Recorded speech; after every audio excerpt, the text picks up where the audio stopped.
शारदेय नमो नमः। ओम गुरुदेवाय नमो नमः। ओम मातृदेव भव, ओम पितृदेव भव, ओम सर्व संत सज्जनाय नमो नमः।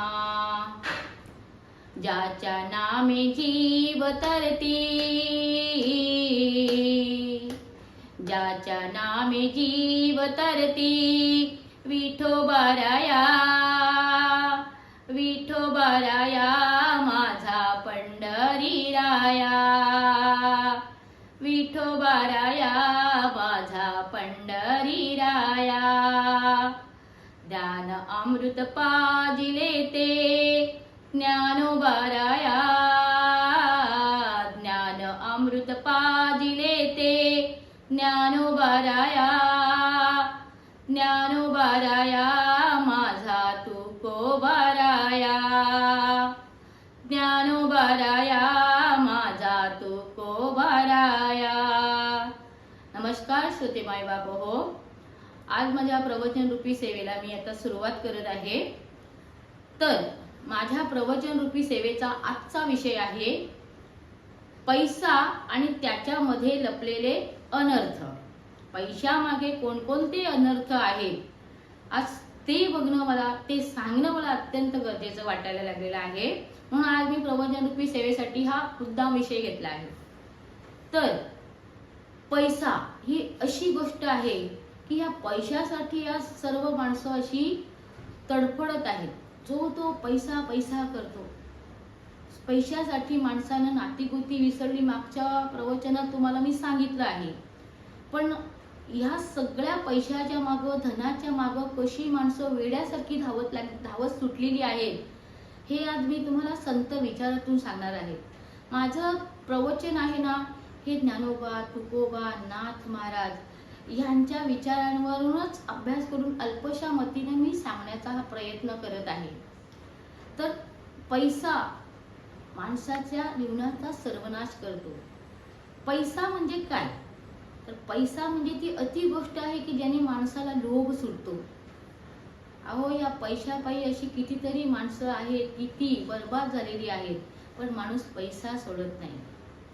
पैसा आयुष्यभर पुरत नाहीये माणसाला, पैसा माणसाच्या बरोबर पण येत नाही। शेवटी अटळ सत्य आहे मृत्यू। आता मृत्यू म्हणजे कसा की जसं आपण आलो तसं जातो, जन्माला ज्या पद्धतीने आलो तसं जातो, बरोबर काहीही घेऊन जात नाही। धन मिळविले कोटी संगी येईना लंगोटी, किंवा हे इंसान तू चाहे जितना कमा ले रुपये और मोती, लेकिन इतना याद रख कफन को कोई जेब नहीं होती। अहो, मेल्यानंतर ज्या कफनामध्ये आपल्याला गुंडाळलं जातं, त्या कफनाला खिसा नसतो की तुम्ही कमावलेला पैसा, तुम्ही बांधलेला बंगला, तुम्ही घेतलेल्या गाड्या त्या खिशामध्ये घालून तुम्ही तुमच्या बरोबर घेऊन जाणार आहात। अहो, मेल्यानंतर कमरेचा करदोंडा सुद्धा तोडून टाकतात। म्हणजे जसं आलो तसं, की या जीवनामध्ये आपण 3 प्रकारचं नाटक खेळतोय, 3 नाटक भूमिका वठवतो, बालपण, तरुणपण आणि वृद्धावस्था। या तिन्ही अवस्था, हे 3 प्रवेशांचं नाटक आपण खेळत असतो। आणि या नाटकामध्ये फक्त पैसा पैसा माणूस करतो आणि माणूस जन्माचं खरं प्रयोजन विसरतो, आणि ते आहे नामस्मरण। पण आज नामस्मरण विसरून मनुष्य पैशाच्या मागे लागलाय। पण पैशामागे किती अनर्थ लपलेत ते लक्षात घ्या। अनर्थ म्हणजे वाईट गोष्टी। कोणत्या गोष्टी? परत एकदा सांगून ठेवते, या अनर्थ सांगायच्या आधी एक तुम्हाला दृष्टांत देते। ग्रीसचा राजा अलेक्झांडर, त्यांनाच जगज्जेता सिकंदर म्हटलं जातं। हे जगज्जेता सिकंदर अख्खं जग जिंकून जेव्हा मायदेशी परतत होते, तेव्हा ते आजारी पडले आणि त्यांना कॅन्सर झाला। तेव्हा त्या वैद्यानं त्यांना सांगितलं की आता या आजारातून तुमची सुटका नाही। अख्खं जग जिंकलं, चक्रवर्ती सम्राट सिकंदर राजा, आणि यानं अख्खं जग जिंकून मरणाची शेवटची घटिका आली। कॅन्सरच्या आजारानं ते खूप त्रस्त झाले होते, आणि मग मरताना त्यांनी त्यांच्या मंत्र्याच्या कानात सांगितलं की मी मेल्यानंतर ज्या ताटीवर मला ठेवणार आहात, त्या ताटीवर माझे दोन्ही हात असे खाली लोंबकळत ठेवा। आणि ज्यावेळी सिकंदर राजा मरण पावला, तेव्हा त्या ताटीवर त्याला ठेवण्यात आलं तेव्हा त्याचे दोन्ही हात असे लोंबकळत ठेवले. तेव्हा लोकांनी विचारलं की चक्रवर्ती सम्राट आणि त्याला अशा पद्धतीने साध्या तिरडीवरून चालवलंय आणि हात असे लोंबकळत असं का? तेव्हा मंत्र्यांनी सांगितलं की महाराजांना लोकांना एकच संदेश द्यायचा आहे की ह्या दोन हातांनी एवढं कमावलं पण शेवटी हात हलवत चाललाय. म्हणून माणसांनो, कितीही कमावलं ना, कितीही धन कमावलं, किती गाड्या घेतल्या, किती बंगले बांधले, तरीही तुम्हाला हात हलवतच जायचंय. तेव्हा पैसा करू नका, कारण पैशाच्या मागे बरीच अनर्थ आहेत. नाथ महाराज म्हणतात की ऐका माझे वचन त्रिसत्य, पृथ्वी माझी जे जे अनर्थ, तेथे अर्थाते उपजती. अर्थाते म्हणजे पैशाच्या मागे. आता कोणते असे अनर्थ आहेत की जे पैशाच्या मागे उपजतात? असत्य 1, हिंसा 2, दंभ 3, वैर 4, चोरी 5, भेद 6, गर्व 7, क्रोध 8, लोभ 9, त्याच्यानंतर दारू, जुगार, परस्त्री, परद्रव्य, अविश्वास, असे अनेक अनर्थ आहेत का ते पैशाच्या मागे असे उद्भवतात. पैशामध्ये हे सगळे अनर्थ लपलेले आहेत, पण वेड्या माणसाला मात्र ते जाणवत नाहीयेत. बघा आता त्यातला पहिला बघू आपण, दंभ. दंभ म्हणजे आपण कोणतंही पुण्यकर्म केलं की ते चव्हाट्यावर सांगतो, लोकांना सांगतो की मी असं पुण्यकर्म केले. म्हणजे उदाहरणार्थ आपण एखाद्या गरीबाला 500 रुपये दिले तर आपण सगळ्यांना सांगत सुटतो, हा तो तिथे रस्त्याला तो गरीब होता ना, त्याला मी 500 रुपये दिले. आपण जे पुण्यकर्म करतो ते कधीच कोणाला सांगायचे नाही, पण माणसामध्ये दंभ आहे. केलेली पुण्यकर्म चव्हाट्यावर सांगतो. मायबाप हो, एवढं लक्षात ठेवा, केलेली पुण्य जर आपण चव्हाट्यावर मांडली तर आपल्या पुण्याचा क्षय होतो, आपलं पुण्य नष्ट होतं. मग कधीच केलेली पुण्यकर्म जगाला सांगायची नाही. शेतकरी बी पेरतो, पण बी पेरल्यानंतर ते झाकून ठेवतो. त्याप्रमाणे माणसानेही पुण्यकर्म करावी, पण ती कधीच कुणाला सांगायची नाही. नेकी कर दर्या में फेक, याप्रमाणे आपली पुण्यकर्म चव्हाट्यावर मांडू नयेत. पैशाजवळ दुसरा अनर्थ कुठला वास करतो तर तो आहे असत्य. माणूस पैशापायी खोटं बोलतो. पैसा माणसाला खोटं बोलायला लावतो आणि खोटं बोलणं हे पाप आहे. तुकाराम महाराज म्हणतात, असत्य वाणी असे पापाची या खाणी. बघा आता, असत्य बोलणं म्हणजे पाप आहे. कधीच खोटं बोलू नये, पण माणसं खोटं बोलतात.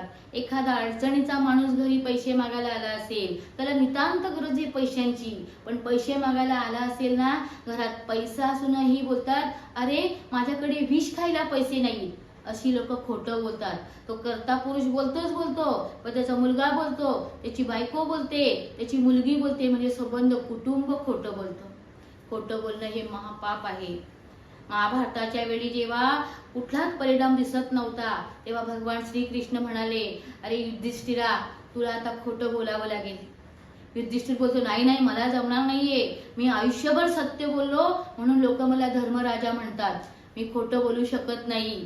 तेव्हा भगवान कृष्ण म्हणाले की अरे धर्मा, मग आता पराजय नक्कीच आहे. तेव्हा नाईलाजानं बघा आता, वदविले धर्मा मुखे, कृष्णानं देवानं ते धर्माच्या मुख खोटं बोलवलं. आयुष्यात पहिल्यांदा धर्मराजा युद्धामध्ये खोटे बोलले. आणि ते खोटे काय तर द्रोणाचार्य ऐकत नव्हते कोणाला, आणि ह्या द्रोणाचार्यांना कुठेतरी हतबल करायचं होतं, निराश करायचं होतं, म्हणून धर्मराजाकडून खोटं बोलायला लावले. आणि खोटं बोलताना नगारे जोरात वाजवले की द्रोणाचार्यांना ते ऐकायला जाऊ नयेत म्हणून. आणि धर्मराजा तेव्हा खोटं बोलला, अश्वत्थामा हता नरवा कुंजरवा.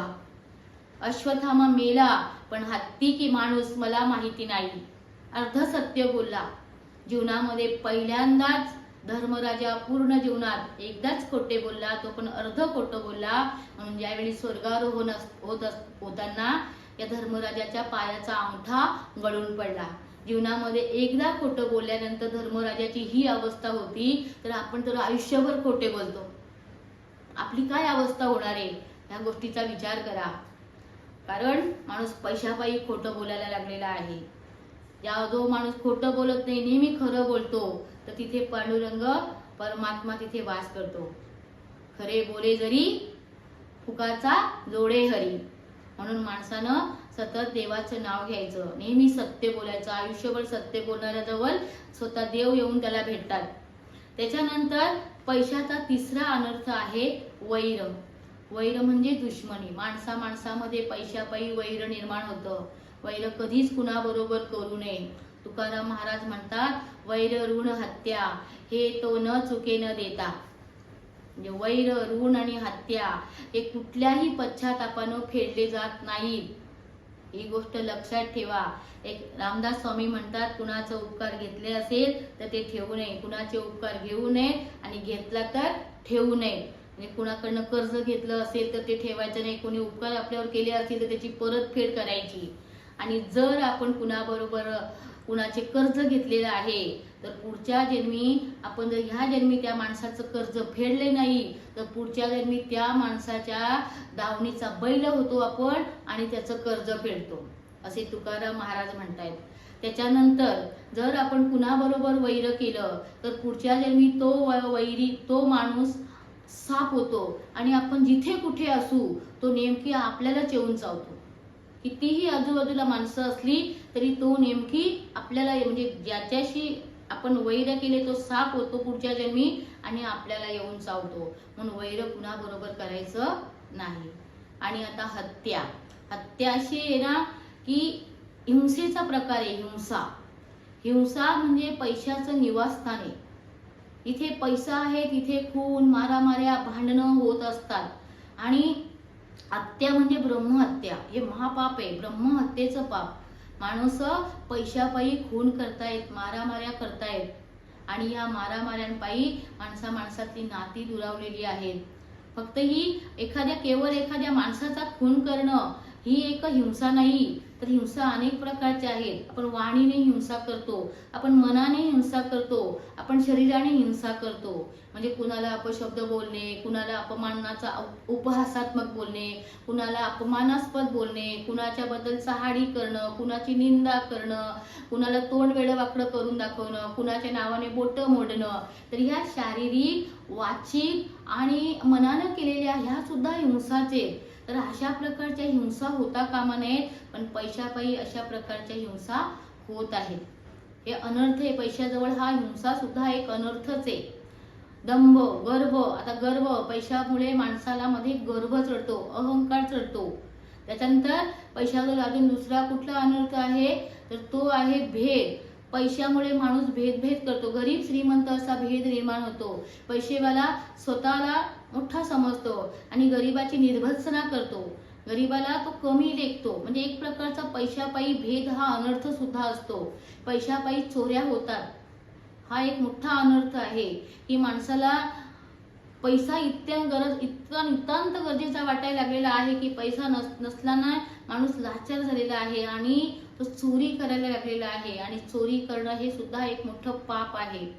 चोरी करणारा माणूस हा दुसऱ्याचे तलतलाट घेत असतो हे त्याला कळत असून सुद्धा हा अनर्थ तो करतो. त्याच्यानंतर पैशापायी अजून दुसरा आहे लोभ. हा लोभ म्हणजे इतका भयंकर अनर्थ आहे ना की या पैशाच्या लोभापायी समोरच्या माणसाची ओळखही माणूस ठेवत नाही आणि त्याच्यासाठी तो स्वतःचा विनाश करून घेतो हे त्यालाही कळत नाही. माणूस पैशाचा इतका लोभी झालाय की दुसऱ्याचा विचार करणं सोडून दिलेलं आहे. दुसरा कितीही त्याचं नुकसान झालं तरी त्याच्याशी माणसाला घेणं देणं नसतं. तो लोभानं इतका आंधळा झालेला असतो की त्याला पैशाशिवाय दुसरं काही कळतच नाही. पैशामध्ये असे अनेक अनर्थ आहेत आणि हे अनर्थ माणसांनी लक्षात घ्यावेत. पैशामुळे ज्या वाईट गोष्टी घडतात, अनर्थ म्हणजे वाईट गोष्टी, या वाईट गोष्टीपासून माणसानं थोडं दूर राहिलं पाहिजे. जीवनाचा अर्थ आहे नामस्मरण. नामस्मरणामध्ये स्वतःला गुंतवलं पाहिजे. ज्ञानोबा तुकोबा नाथांच्या विचारांना जवळ केलं पाहिजे. आपलं जीवन जितकं सुंदर बनवता येईल तितकं सुंदर बनवण्याचा प्रयत्न करा, कारण आपला शेवट चांगला झाला पाहिजे. आणि जीवनामध्ये जर हातून चांगली कृत्य झाली असतील, चांगले कर्म झाले असतील, तरच आपल्या जीवनाचा शेवट हा चांगला होईल मायबाप हो. तेव्हा जीवनामध्ये पैशाला जास्त प्राधान्य देता ईश्वराला प्राधान्य द्या. ईश्वराच्या चिंतनाला प्राधान्य द्या. ईश्वराचं नामस्मरण श्रवण करा, चिंतन करा, स्मरण करा. एवढंच माझ्या प्रवचन रूपी सेवेतून सांगण्याचा हा माझा प्रांजळ प्रयत्न आहे. जीवनाला ह्या प्रवचनातून एक चांगली कलाटणी मिळणार आहे. जे जे माझं प्रवचन ऐकतील त्यांच्या विचारात नक्कीच सुधारणा होईल. तेव्हा माझे विचार तुम्ही रोज ऐकत जा. माझ्या यूट्यूब चॅनलला सबस्क्राईब करा, लाईक करा, शेअर करा. पुंडलिका वरदे हर विठ्ठल श्री ज्ञानदेव तुकाराम पंढरीनाथ महाराज की जय.